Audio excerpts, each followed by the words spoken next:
good evening, and welcome to Man Cave Meditations.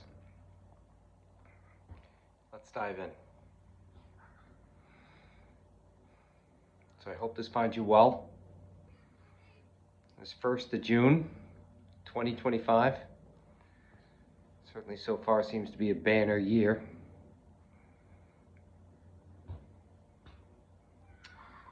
Not sure if that's a good thing. But again, four full months into this year. 3 months and 11 days since this man was inaugurated. I mean, 3 months and 11. 3 months and 11 days. That's like the equivalent of, is it 3 months? 4 months? 4 months. 4 months and 11 days. Call 4.5 months since this guy was sworn in. I mean, just when I go born in 1978. I mean, what's gone on in this country so far is like the equivalent of from the time I was born in this country in 78 until I graduated high school, 1996. In these 4 months, like everything that happened was basically compressed into that. Has been compressed into that, right? That amount of just action chaos. 18 years into 4 months, probably more than that. You keep going, basically until 2011. My first 22 years in the earth, 23 years in the earth. These 4.5 months, basically same amount of action. And that's the timeline we're in. Again, it's one of those inflection periods every 80 years.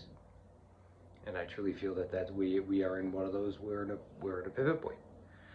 In our nation's history, global history, humanity's history. Could be, but definitely in our nation's. And there's so many things I've touched on over past videos, but one thing I realized that I haven't, as of yet, is this kind of unspoken about, at least in legacy media. I mean, honestly, I think MSNBC has been doing a better job at being authentic. And I admire their hosts and,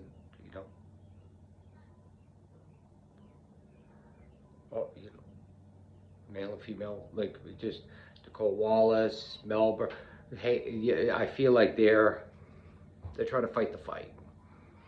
CNN, no, I don't see it. So you don't hear you just don't hear what's really going on from them. And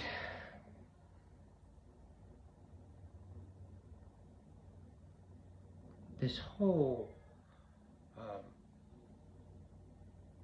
thing that has been propped up within the MAGA movement, it's like, again, it's disease upon disease upon disease.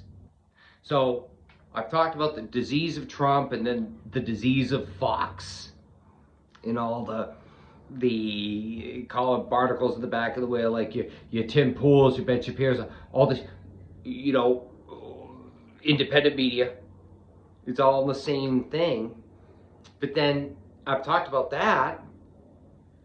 But then the third disease, this Christian national disease,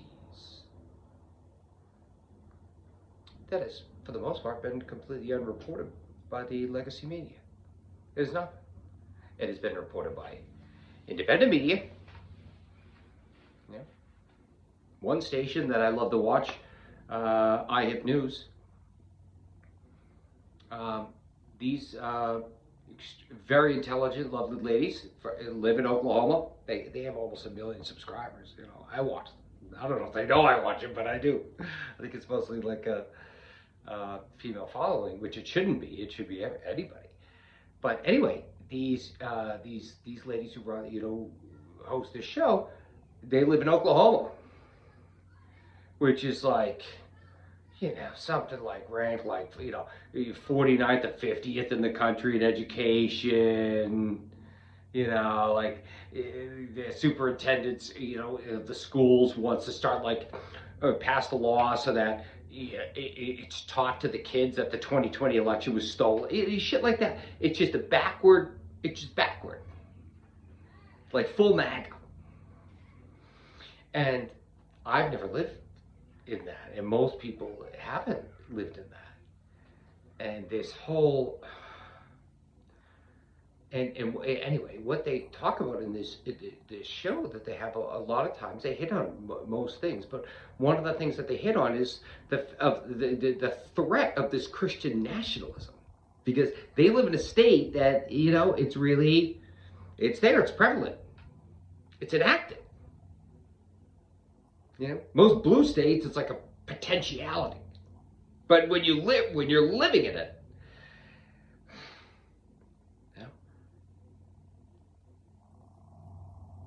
just a state that's magnified, or at least the majority is.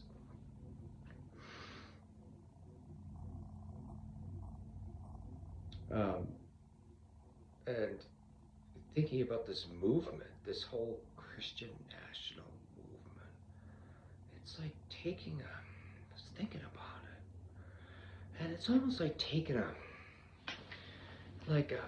crown of flowers. Call that crown of flowers Christianity, true Christianity, just the in the New Testament, like what Jesus said and what happened during that. It's just the beauty of it, the nectar of it, just this true spirituality of it. That's your crown of flowers. And yet, so often throughout history, not just with Christianity, but with other religions, that crown of flowers is placed upon a pile of steaming shit. Which is everything else. That basically, this evil that, evil guised in beautiful robes. The crown of flowers upon the pile of steaming shit. Which is this whole movement. And it's happened many times throughout history. The same thing. The evil hides behind the goodness. I don a suit of armor that is goodness, but if you look behind the suit of armor, it's evil. It's not good. It's wrong. Many other religions, most have done the same thing. But if you look at just with Christianity, the Crusades, Deus Vult, God wills it. That was the sounding cry of the Crusader armies. God wills it. God wills you to kill innocent men, women, and children by the thousands. That's what God wills. Well, that's what they thought. And similar in this movement now, I'm not saying the people. I'm not saying all the people that have bought into it, but I'm talking about the perpetrators. Pastor Paula, Carolyn Levin, like these people who are like MAGA Mike Johnson, that are at the head of this movement. It's evil with a suit of fine armor, which looks like angelic armor, but if you peel the armor away, it's no good. It's not good. It's not good. It's false. It's fake. It's phony. A crown of flowers upon a heaping pile of shit. Steamy shit. Like elephant shit. And you just put this little beautiful crown of flowers on it. And just pray that everybody looks at the flowers in the crown and doesn't notice the pile of shit that it's sitting on. Right? Discernment. We need more discernment. And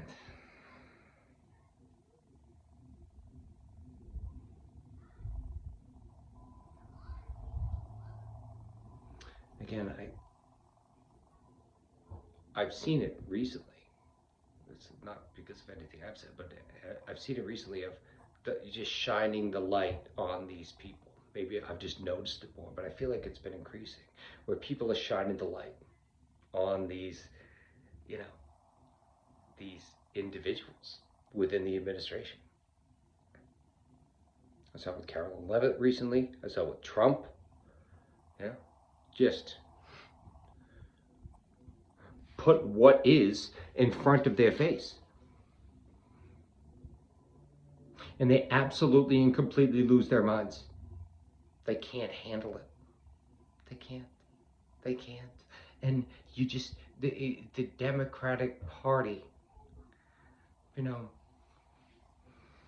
it needs to keep compiling these clips. Hopefully they have someone compiling these clips. Yeah, I don't know what the fuck's going on, but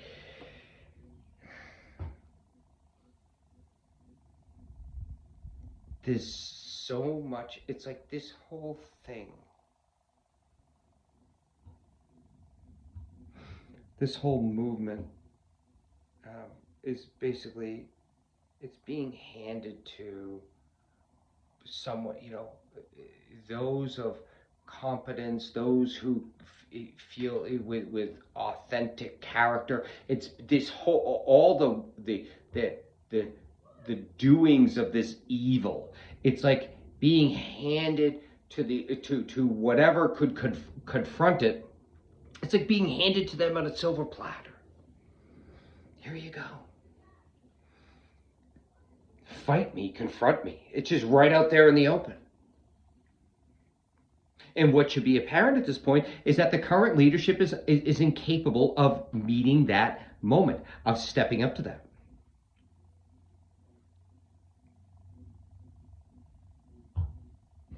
And if you look throughout our history, our greatest, and you know, you're talking about the pitfalls, I believe, with the Democrats and their low approval rating, and you know, their authenticity is out of touch, and I don't know if that's something that can just be, you can't teach that in like some type of an hour-long course. I mean, you know.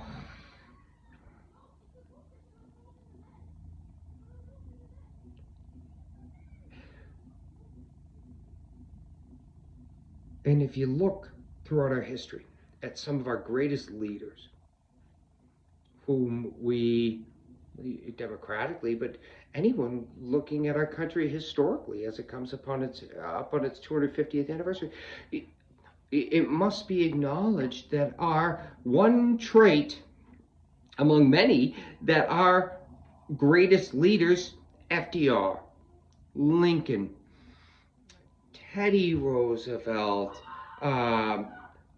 Ike, Washington, you know, one trait that they have all shared in common is authenticity and truth. Just truth telling, being able to speak and connect to the common man.